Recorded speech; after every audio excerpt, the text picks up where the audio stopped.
Europe 1. Le vrai faux, bonjour Géraldine Wassner. Bonjour Patrick, bonjour à tous. Le plan d'Emmanuel Macron pour réformer le recours à la prison. Le président veut des peines mieux exécutées au-delà d'un an, mais plaide pour un recours massif aux solutions alternatives à la prison pour les courtes peines, notamment les travaux d'intérêt général.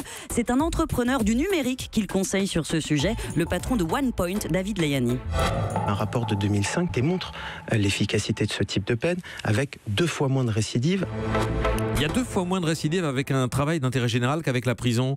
Vrai ou faux? C'est faux. Et le rapport que cite M. Layani n'a rien démontré. Tous les spécialistes le reconnaissent. En 2005, en fait, cette étude a comparé le devenir judiciaire de condamnés 5 ans après leur libération. Ceux qui étaient passés en prison ont récidivé 2 fois plus que les autres. Mais on parle de taux bruts. Ils ne prennent pas en compte la nature du délit ni le profil des condamnés. En tentant de corriger ces biais, le résultat est moins spectaculaire et toujours contestable. Parce que le problème de base, c'est que les juges, logiquement, orientent vers ces peines alternatives des profils moins violents, mieux insérés que les autres. En fait, aucune étude, jamais, n'a pu établir l'efficacité d'une sanction par rapport à une autre. Une seule a été conduite dans les règles de l'art scientifique.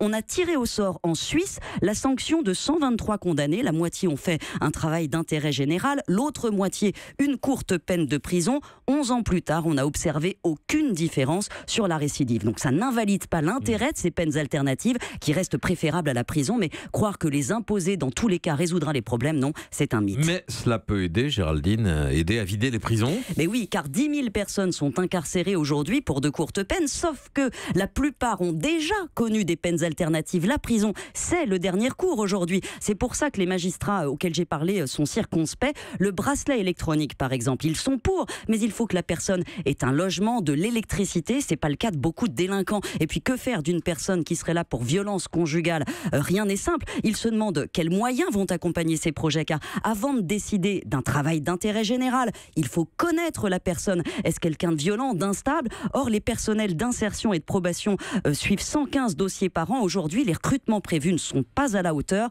et les budgets consacrés aux aménagements de peine sont en baisse cette année de 14%. Or, s'il est une chose que montrent les études, c'est que quelle que soit la structure dans laquelle on fait la peine, l'accompagnement est déterminant. Merci à vous Géraldine Wassner et à demain. Europe 1.